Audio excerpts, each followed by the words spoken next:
ಗಂಡು ಮಕ್ಕಳು ಒಟ್ಟ ಹಿಡಿಬೇಡ್ರಿ, ಭಾಳ ಸುಮಕ್ಕಳು ಒಟ್ಟ ಹಿಡಿಬೇಡ್ರಿ.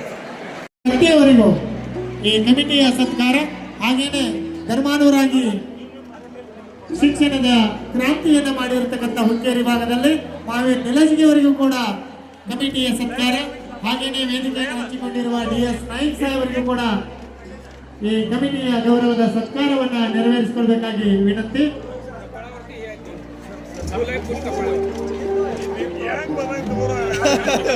ಹುಲಿ ಆವಾಜ್ ಇಟ್ಟು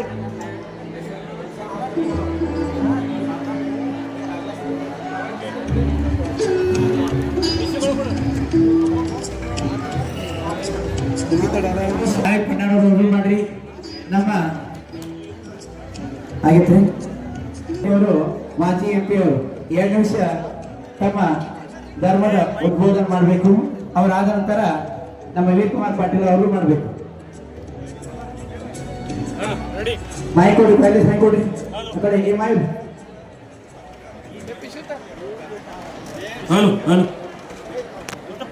ಉತ್ತಮವಾಗಿ 24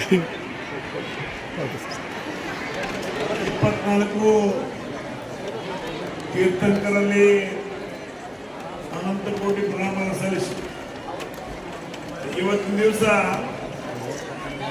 ಗ್ರಾಮದಲ್ಲಿ ನಡೆದಿರ್ತಕ್ಕಂಥ ಪಂಚ ಕಲ್ಯಾಣ ಪೂಜೆಯಲ್ಲಿ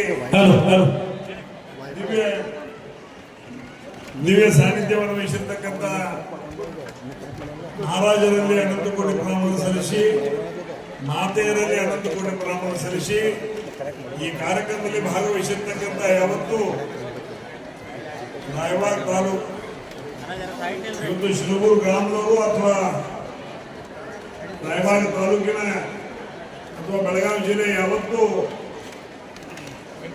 ಜೈನ ಬಾಂಧವರ ಶ್ರಾವಕಿಯರಲ್ಲಿ ನನ್ನ ಜೈ ಜಿನೇಂದ್ರಗಳು. ಇವತ್ತು ವಿಶೇಷವಾಗಿ ಜೈನ ಧರ್ಮದ ಬಗ್ಗೆ ನಾವು ಇದೊಂದು ಪಂಚ ಕಲ್ಯಾಣ ಪೂಜೆ ಅಂದ್ರೆ ಧರ್ಮದ ಬಗ್ಗೆ ಚಿಂತನೆ ಮಾಡುವಂತ ಒಂದು ಪೂಜೆ.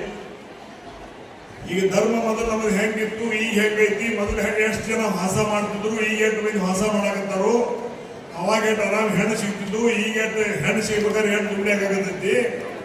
ನಮ್ಮ ಧರ್ಮದ ಬಗ್ಗೆ ಚಿಂತನೆ ಆಗ್ಬೇಕಿದು, ಧರ್ಮದ ಚಿಂತನೆ ಆಗ್ಬೇಕು.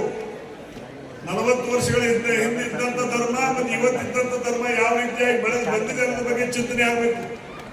ಆ ಒಂದು ಚಿಂತನೆ ಸಲುವಾಗಿನೇ ಇವತ್ತು ದಿವಸ ಮಹಾರಾಜರು ಇವತ್ತು ಪಂಚ ಕಲ್ಯಾಣ ಪೂಜೆಗಳನ್ನು ಮಾಡುವ ಮುಖಾಂತರ ನಮ್ಮ ಧರ್ಮವನ್ನ ಏನು ನಮ್ಮ ಮೈಯಲ್ಲಿ ಅಡಿಗೆ ಕೂತದಂದ್ರೆ ಅದನ್ನ ಬಡದು ಎಬ್ಬಿಸುವಂತ ಕೆಲಸ ಮಹಾರಾಜರು ಇವತ್ತು ದಿವಸ ಜೈನ ಧರ್ಮದ ಎಲ್ಲ ಶ್ರಾವಕರಿಗೆ ಹೇಳಲಿಕ್ಕೆ ಇಂಥ ಕಾರ್ಯಕ್ರಮವನ್ನು ಮಾಡ್ತಾರೆ. ಆದ್ರೆ ಜೈನ ಧರ್ಮ ಇವತ್ತು ದಿವಸ ನಾನು ತಿಳ್ಕೊಂಡಂಗೆ ಬಹುಶಃ ಲಿಂಗ ಅನುಪಾತದಲ್ಲಿ ಬಹಳ ಕಡಿಮೆ ಇದೆ. ಲಿಂಗ ಅನುಪಾತದಲ್ಲಿ ಇವತ್ತು 1,000 ಗಂಡು ಮಕ್ಕಳಿಗೆ 800 ಜನ ಹೆಣ್ಮಕ್ಳು ಸಿಗುವಂತ ಒಂದು ಪರಿಸ್ಥಿತಿ. ಆ ಒಂದು ಸಂದರ್ಭದಲ್ಲಿ ನಾ ಜೈನ ಧರ್ಮೀಯರಲ್ಲಿ ಶ್ರಾವಕರಲ್ಲಿ ವಿನಂತಿಯನ್ನು ಮಾಡ್ತಾ ಇದ್ದೇನೆ.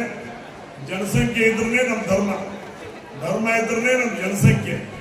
ಅದಕ್ಕೆ ದಯಮಾಡಿ ಎಲ್ಲರನ್ನೂ ವಿನಂತಿಯನ್ನು ಮಾಡ್ತೇನೆ, ಅತಿಯಾಗಿ ಉಳಿತಾಯ ಮಾಡೋದಕ್ಕೆ ಕೈ ಹಾಕಬೇಡ್ರಿ. ದಯಮಾಡಿ ಮಣಿಗೆ ಒಂದು ಹೆಣ್ಣು ಹಿಡಿಯುವ ಕೆಲಸ ತಾವು ಮಾಡಿದ್ದಾದ್ರೆ ಧರ್ಮ ಉತ್ತರೋತ್ತರವಾಗಿ ಬೆಳೀತದೆ ಅನ್ನೋ ಮಾತ್ರ ಈ ಸಂದರ್ಭ ಹೇಳಲಿಕ್ಕೆ ಇಚ್ಛೆ ಪಡ್ತಾ ಇದ್ದೇನೆ. ಗಂಡು ಮಕ್ಕಳು ಒಟ್ಟ ಹಿಡಿಬೇಡ್ರಿ, ಭಾಳ ಸುಮಕ್ಕಳು ಒಟ್ಟ ಹಿಡಿಬೇಡ್ರಿ. ಸತ್ತಾಗ ಏನ್ರೆ ಗದ್ದ ಹಿಡಿದು ಅಳುವಿದ್ರ ಹೆಣ್ಮಕ್ಳನ್ನ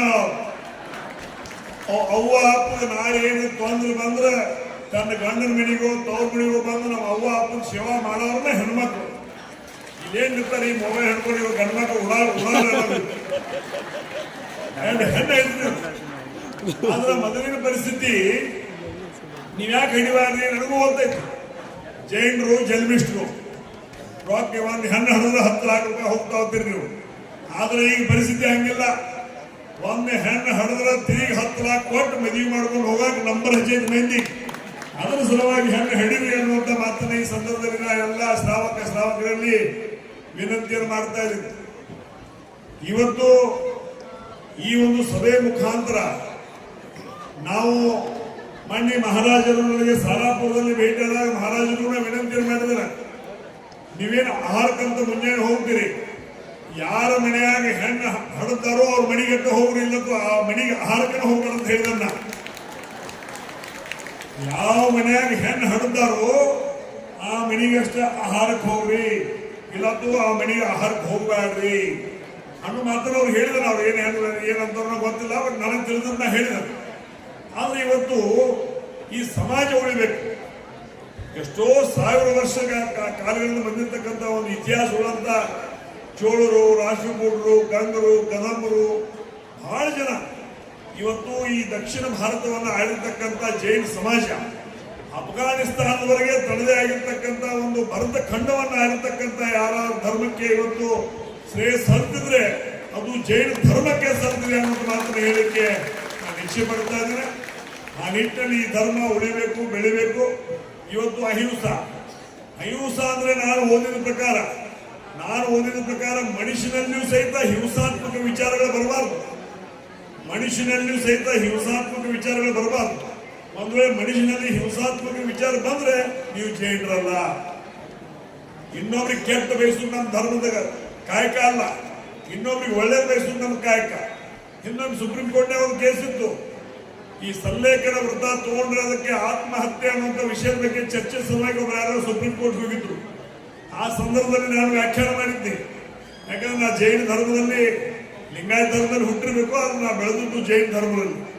ಆ ಒಂದು ನಿಟ್ಟಿನಲ್ಲಿ ನನಗಿದ್ದಂಥ ಅನುಭವವನ್ನ ಇವತ್ತಿನ ದಿವಸ ನಾನು ಹಂಚಿಕೊಂಡಿದ್ದೀನಿ. ಜೈನ ಧರ್ಮದಲ್ಲಿ ಮೂಢನಂಬಿಕೆ ಇದೆ ಹೊರತಾಗಿ ಮೂಢನಂಬಿಕೆ ಇಲ್ಲದೆ ಇರತಕ್ಕಂಥ ಯಾವ್ದಾದ್ರು ಧರ್ಮ ಇದ್ರೆ ಅದು ಜೈನ ಧರ್ಮ. ನಿಮ್ಮಲ್ಲಿ ಮೂಢನಂಬಿಕೆ ಇಲ್ಲ, ಆದರೆ ಮೂಢನಂಬಿಕೆ ಇದೆ. ಇವತ್ತು ಸಲ್ಲೇಖನ ವ್ರತ ಜಗತ್ತು ನೋಡಿದ್ರಪ್ಪ ಸಾಕಾಗೈತಿ, ಮಕ್ಕಳ, ಮೊಮ್ಮಕ್ಕಳ, ಮರಿಮಕ್ಕಳ, ಕಿರಿಮಕ್ಕಳ ಎಲ್ಲ ಇದಾವೆ, ಇನ್ನಷ್ಟು ನಿನ್ನ ಪಾಲಕ್ ಸೇರ್ತಾರಪ್ಪ ಅಂತ ಹೇಳಿ ಇವತ್ತು ವ್ರತ, ಅವ್ರು ಸಲ್ಲೇಖನ ವ್ರತ ತಗೊಂಡ್ರೆ ಅದು ಆತ್ಮಹತ್ಯೆ ಅಲ್ಲ. ನಾವು ಯಾವ ಅರ್ಜಿ ಹಾಕಿದ್ರೆ ಒಂದು ಗೈಲಿಗೆ ಹಾಕಿರೋ ಮಾತನ್ನು ಸಹಿತ ಇವತ್ತು ದಿವಸ ಮಾತಾಡುವಂಥ ಪ್ರಸಂಗ ನಿರ್ಮಾಣ ಆಗ್ತದೆ. ಯಾಕಂದ್ರೆ ಜೈನ ಧರ್ಮ ತನ್ನದೇ ಆಗಿರ್ತಕ್ಕಂಥ ಒಂದು ವ್ಯವಸ್ಥೆಯಲ್ಲಿ ಬೆಳೆದು ಬಂದಿರತಕ್ಕಂಥ ಧರ್ಮ. ಆದ್ರೆ ಇವತ್ತು ನಮ್ಮೂರಾಗ ಮಣ್ಣೆ ಚೌಕಶಿ ಮಾಡಿದ್ರು. ನಮ್ಮೂರಾಗ 17 ಜನ ಹೆಣ್ಮಕ್ಳು ಇವತ್ತು ಮಣ್ಣು ಮಾಹಿತಿ ತೆಗೆದ ಪ್ರಕಾರ ನಾ ಸಣ್ಣಾಗಿರ್ತಾಗ ನಮ್ಮೂರಾಗ ಸಾಧಾರಣ 500 ಜನ ಹೊಸ ಹೆಣ್ಮಕ್ಳು ಹೊಸ ಮಾಡ್ತಿದ್ರು, ಒಂದು 200 ಜನ ಹೆಣ್ಮಕ್ಳು ಗಂಡು ಮಕ್ಕಳು ಹೊಸ ಮಾಡ್ತಿದ್ರು. ಆದ್ರೆ ಈಗ ಭಾಳ ಮಾಹಿತಿ ತಗೊಂಡಿದ್ದನ್ನ 17 ಜನ ಹೆಣ್ಮಕ್ಳು ಹೊಸ ಮಾಡಕತ್ತಾರು, 3 ಮಂದಿ ಗಂಡು ಮಕ್ಕಳು ಹೊಸ ಮಾಡಕತ್ತಾರ. ಅಂದ್ರೆ ಇದು ಯಾಕೆ? ಇದು ವಿಶೇಷವಾಗಿ ನಿಮ್ಗೆ ಎಲ್ಲಾ ಕಡೆ ಹೋದಾಗ ಹೇಳ್ತಾರೆ, ಜೈನ ಸಮಾಜದ ಆಹಾರ ಪದ್ಧತಿ ಯಾವ ಮಗ ಡಾಕ್ಟರ್ ಹೇಳಿದ್ರು ನಡೆಯಂಗಿಲ್ಲ ಅಂತ ಆಹಾರ ಪದ್ಧತಿ ಜೈನ ಸಮಾಜದಾಗ ಐತಿ ಅನ್ನೋ ಮಾತನ್ನ ಈ ಸಂದರ್ಭದಲ್ಲಿ ಹೇಳಿಕ್ಕೆ ನಾನು ಇಚ್ಛೆ ಪಡ್ತಾ ಇದ್ರೆ. ಅದು ವೈಜ್ಞಾನಿಕವಾಗಿಯೂ ಸಹಿತ ಪ್ರೂವ್ ಐತೆ. ಅದು ಸಾಯಂಕಾಲ ಹಾಸ 6 ಗಂಟೆಗೆ ನೀವು ಹಾಸ ಮಾಡಿದ್ರೆ ಬೆಳಗಿನ ತನಕ ಅದು ಪಚನ ಕ್ರಿಯೆಗೆ ಶಕ್ತಿ ಕೊಡ್ತದೆ. ಆ ಒಂದಿನಲ್ಲಿ ಜೈನ ಸಮಾಜದ ಆಹಾರ ಪದ್ಧತಿಯನ್ನು ಸಹಿತ ಇವತ್ತು ದಿವಸ ನಾನು ಅಳವಡಿಸ್ಕೊಳಕತ್ತೀನಿ, ಇನ್ನೊಂದು ಧರ್ಮದವರು ಅಳವಡಿಸ್ಕೊಳ್ಬೇಕು. ಆ ಒಂದಿನಲ್ಲಿ ಈ ಸಂದರ್ಭದಲ್ಲಿ ಹೇಳ್ತಾ, ವಿಶೇಷವಾಗಿ ಎಲ್ಲೆಲ್ಲಿ ಹಣ್ಣು ಸಿಗಾಕತ್ತಿಲ್ಲ ಅಲ್ಲಿ ಒಂದು ಬೇರೆ ಕಡೆದು ಏನೋ ತಂದು ಮಾಡಿ ಏನೋ ಮಾಡಕತ್ತೀರಿ. ನಾನು ಪಾಪ ಏನು ಅನಿವಾರ್ಯ ಐತಿ, ಜಗತ್ತ ಮುಂದೆ ನಡಿಬೇಕು, ಜಗತ್ತಿಗೆ ನಿಲ್ಲಕ್ಕಾಗಿಲ್ಲ, ಜಗತ್ತು ಮುಂದೆ ಹೋಗ್ಬೇಕು. ಆ ಒಂದು ಹಂತದಾಗ ಈಗ ಯಾವುದೋ ಒಂದು ಧರ್ಮದ ಹೆಣ್ಮಗಳು ತಗೊಂಡ್ಬಂದು ದೀಕ್ಷಾ ಕೊಟ್ಟು ಏನೋ ಮಾಡಿ ಮದುವೆ ಮುಂಜುವೆ ಮಾಡಕತ್ತೀವಿ. ಆದ್ರೆ ದೀಕ್ಷಾ ಕೊಟ್ಟದ್ದು ನಿಮ್ಮ ಸಮಾಧಾನ ಆಯ್ತು. ನಾವು ಆ ಹುಡುಗಿ ಯಾವ್ದಾದ್ರು ಧರ್ಮದಲ್ಲಿ ನಮ್ಮ ಜೈನ ಧರ್ಮಕ್ಕೆ ಬಂತು ಅಂತ ನಮಗೆ ಸಮಾಧಾನ ಆಯ್ತು. ಆದ್ರೆ ನಾಳೆ ಆ ಹುಡುಗಿ ಆ ಹುಡುಗ ಕೂಡಿ ಏನು ಜನ್ಮ ಕೊಡ್ತಾರ, ಆ ಹುಡುಗಿರ್ಬೋದು ಹುಡುಗಿರ್ಬೋದು, ಆಕೆಯಲ್ಲಿ ಜೀನ್ಸ್ ನಾವೇನು ವಂಶಾವಳಿ ಅಂತೀವಿ, ಆ ವಂಶಾವಳಿ ಆ ಜೈನ ಸಮಾಜದ ಹುಡುಗರು ಬಂದಿದ್ರೆ ಅದು ಸಮಾಜಕ್ಕೆ ಒಳ್ಳೇದಾಗ್ತದೆ. ಒಂದ್ ವೇಳೆ ಆ ಬೇರೆ ಧರ್ಮದ ಹುಡುಗಿನ ಕರ್ಕೊಂಡು ಮದುವೆ ಮಾಡಿರ್ತೀವಿ, ಅವರು ಜೀನ್ಸ್ ಬಂದ್ರೆ ಸಮಾಜ ಉಳಿಯುವುದಿಲ್ಲ, ಸಮಾಜ ಕೆಟ್ಟ ಆಗ್ತದೆ. ಅದಕ್ಕೆ ದಯಮಾಡಿ ಎಲ್ಲಾ ಶ್ರಾವಕರ ವಿನಂತಿ ಏನ್ ಮಾಡ್ತೇನೆ, ಕೇವಲ ಬೇರೆ ಧರ್ಮ ತಂದು ದೀಕ್ಷಾ ಕೊಟ್ಟು ಮದುವೆ ಮಾಡಿದ್ರೆ ಆಗೋದಿಲ್ಲ. ನಾಳೆ ಜೀನ್ಸ್ ಡೆವಲಪ್ ಆದವು ಅಂದ್ರೆ ನಮ್ಮ ಧರ್ಮ ಉಳಿಯುವಂತ ಪರಿಸ್ಥಿತಿ ಇರೋದಿಲ್ಲ. ಅದಕ್ಕೆ ಒಂದು ಅರ್ಥ ಮಾಡಿಕೊಂಡು ಮನೆಯಲ್ಲಿ ಹೆಣ್ಣು ಹಿಡೀರಿ, ಹೆಣ್ಣು ಹಡಿದ್ರೆ ಮನೆ ತನು ಇರ್ತದೆ. ನಾಳೆ ಮುಟ್ಟಿನ ಟೈಮ್ದಾಗ ಗಂಡು ಮಕ್ಳು ಏನು ಮಾಡಲಿಲ್ಲ ಅಂದ್ರೂ ಸಹಿತ ಅವ್ವ ಅಪ್ಪನ ಕಾಳಜಿ ಮಾಡೋರು ಹೆಣ್ಮಕ್ಳು ಮಾಡ್ತಾರೋ ಮಾತನ್ನು ಸಹಿತ ಇದೇ ಸಂದರ್ಭದಲ್ಲಿ ನಾವು ಮತ್ತೊಂದು ಹೇಳಲಿಕ್ಕೆ ಇಚ್ಛೆ ಪಡ್ತಾ ಇದ್ದೀನಿ. ಇನ್ನೂ ವಿಶೇಷವಾಗಿ ಇವತ್ತು ಹೊಲ ಇದ್ದವ್ರಿಗೆ ಹೆಣ್ಣು ಸಿಗುವದು, ಹೊಲ ಇದ್ದವ್ರಿಗೆ ಹೆಣ್ಣು ಸಿಗುವದು. ಯಾಕಂದ್ರೆ ಎಲ್ಲರ ತಲೆಯಾಗ ಐತಿ, ಏನು ಹೊಲ ಇದ್ದವ್ರಿಗೆ ಹೆಣ್ಣು ಕೊಟ್ಟರೆ ಅವ್ರು ಕಸ ತೆಗಿಯಾಕ ಹಚ್ತಾರೋ, ಶಗಣ ಬೆಳ್ಯಾಕ ಹಚ್ತಾರೋ, ಶಗಣ ತೆಗಿಯಾಕ ಹಚ್ತಾರೋ, ದಾರಿ ತೆಗಿಯಾಕ ಹಚ್ತಾರೋ, ಹೀಗೇನು ತಲೆಯಾಗದೋ. ಆದ್ರೆ ಒಂದು ದಿವಸ ಅದು ಒಂದು ದಿವಸ ಇದು ಒಂದು ಕಾಲ ನೋಡಿದೀವಿ ನಾವು. ಇನ್ನು 10 ವರ್ಷ ಬಿಟ್ಟು ರೈತರ ಮನೆ ಮುಂದೆ ನೀವ ಬಂದು ನಿಂತು ನನ್ನ ಮಗಳನ್ನ ಮಾಡ್ಕೋರಿ ಅನ್ನುವಂಥ ಪರಿಸ್ಥಿತಿ ದಿನ ಬರ್ತಾ ಇದೆ ಅನ್ನೋದನ್ನು ಸಹಿತ ಇದೇ ಸಂದರ್ಭದಲ್ಲಿ ಹೇಳಿಕೆ ಇಚ್ಛೆ ಪಡ್ತಾ ಇದ್ದೀನಿ. ಯಾಕಂದ್ರೆ ಇವತ್ತು ಆಗಿರ್ತಕ್ಕಂಥ ಒಂದು ವ್ಯವಸ್ಥೆಯಲ್ಲಿ ಎಲ್ಲಾ ಕಡೆ ಔಷಧ ಬರೆದಂತನ ಆಹಾರವನ್ನು ತಿನ್ನಾಕತ್ತೀವಿ. ಎಲ್ಲರೂ ನಮ್ಮೂರಾಗ ನಿಮ್ಮೂರಾಗ ಎಲ್ಲ ಇಡೀ ಜಗತ್ತಿನಾಗ ಔಷಧ ಬರೆದ ಆಹಾರವನ್ನು ತಿನ್ನಾಕತ್ತೀವಿ. ಇನ್ನು 4-5 ವರ್ಷದ ನಂತರ ರೈತರ ಮನೆ ಮುಂದೆ ಜನ ನಂಬರ್ ಹಚ್ತಾರೆ, ನಮಗೆ ಜೋಳ ಕೊಡು, ನಮಗೆ ಗೋಧಿ ಕೊಡು, ನಮಗೆ ಪಲ್ಯ ಕೊಡು, ಔಷಧ ಬಡಿಂದ ಕೊಡು, ಆಕಳಿಗೆ ಔಷಧ ಬಡಿಂದ ಮೇವು ಹಾಕಿದ್ದ ಹಾಲು ಕೊಡು. ಇಲ್ಲಿ ತನಕ ನಮ್ಮ ರೈತರ ಮನೆ ಮುಂದೆ ನಂಬರ್ ಹಚ್ತಾರೆ. ಅದಕ್ಕೆ ದಯಮಾಡಿ ರೈತರ ಮಗ ಅಂತ ದಯಮಾಡಿ ಕಡೆಗಣಿಸಬೇಡ್ರಿ. ರೈತರ ಮಕ್ಕಳಿದ್ರು ಸಹಿತ ಒಂದೊಂದು ಎಕರೆ 50 ಲಕ್ಷ ರೂಪಾಯಿ ಕಿಮ್ಮತ್ತಾಗತ್ತಾವ. ಅದಕ್ಕೆ ದಯಮಾಡಿ ರೈತರ ಮಗ ಅಂತ ಕಡೆ ಮಾಡಬೇಡ್ರಿ.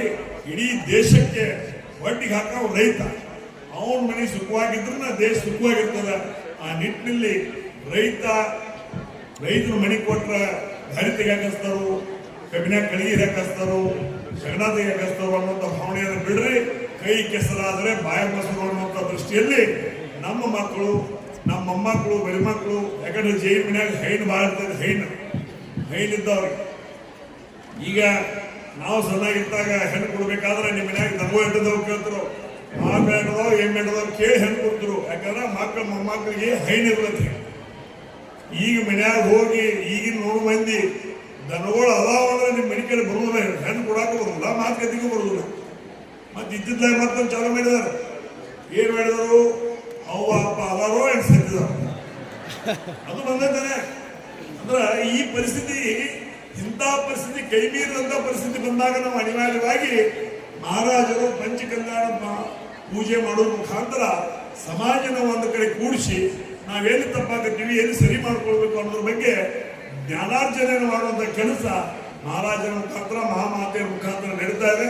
ಆ ನಿಟ್ಟಿನಲ್ಲಿ ಎಲ್ಲ ಶ್ರಾವಕಿಯರು ಈ ನಿಟ್ಟಿನಲ್ಲಿ ಗಮನ ಹರಿಸೋದ್ರ ಜೊತೆಗೆ ನಾವು ಬೆಳೆದ್ರೆ ಆಗೋದಿಲ್ಲ, ನಮ್ಮ ಸಮಾಜ ಬೆಳಿಬೇಕು, ನಮ್ಮ ಧರ್ಮ ಬೆಳಿಬೇಕು, ನಮ್ಮ ಮನೆ ಬೆಳಿಬೇಕು, ನಮ್ಮ ಆಚಾರ ವಿಚಾರ ಬೆಳಿಬೇಕು, ನಮ್ಮ ಸಂಸ್ಕಾರ ಬೆಳಿಬೇಕು. ಅದ್ರ ಜೊತೆಗೆ ಗಂಡು ಮಕ್ಕಳಿಗೆ ಒಂದು ಮಾತನ್ನು ಹೇಳಿಕ್ಕೆ ಇಚ್ಛೆ ಪಡಕಂತಾನೆ. ಯಾಕಂದ್ರೆ ಅವ್ರು ನೋಡ್ಬೋದು, ಬಹುಶಃ ಮಗ ಬಂದ ಹೆಣ್ಮಕ್ಳಿಗೆ ಹೇಳತ್ತ ನಮಗೇನು ಸಂಬಂಧ ಇರತ್ತೆ, ನೀವು ಹಾಸ ಮಾಡಕ್ಕೆ ಚಾಲು ಮಾಡ್ರಿ, ಹಾಸ ಮಾಡ್ರಿ ನಿಮಗೂ ಹೆಣ್ಣು ಸಿಗ್ತಾವ. ನೀವು ಹಾಸ ಮಾಡೋದು ರಾತ್ರಿ 12 ಕಾಲ ಊಟ ಮಾಡಕಂದ್ರೆ ಹೆಣ್ಣು ಯಾವ ಕೊಡುದಿಲ್ಲ, ಎದ್ದು ಓಣೆ ಓಡ್ ಬೆಳಗಡೆ ಹೋಗ್ತಾವ. ದಯಮಾಡಿ ಎಲ್ಲ ನನ್ನ ಯುವಕ ಮಿತ್ರರನ್ನು ಸಹಿತ ವಿಶೇಷವಾಗಿ ವ್ಯಸನದಿಂದ ದೂರ ಇರಬೇಕು. ವ್ಯಸನದಿಂದ ನೀವು ದೂರ ಇದ್ರೆ ನಮ್ಮ ಸಮಾಜ, ವ್ಯಸನದಿಂದ ದೂರ ಇದ್ರೆ ಅವ್ವ ಅಪ್ಪ, ವ್ಯಸನದಿಂದ ದೂರ ಇದ್ರೆ ನಿಮ್ಗೆ ಹೆಣ್ಣು, ಮತ್ತೆ ನಾಳೆ ನೀವು ಹಡೆದಂತ ಮಗಳನ್ನು ಸಹಿತ ವ್ಯಸನದಿಂದ ನೀವು ದೂರ ಇದ್ರೆ ಇವತ್ತು ದಿವಸ ನಿಮ್ಮ ಮಗಳನ್ನ ಮಾಡ್ಕೊಳ್ಳುವಂತ ವ್ಯವಸ್ಥೆ ಸಮಾಜದಲ್ಲಿ ಬೆಳೆದು ಬರ್ತದೆ.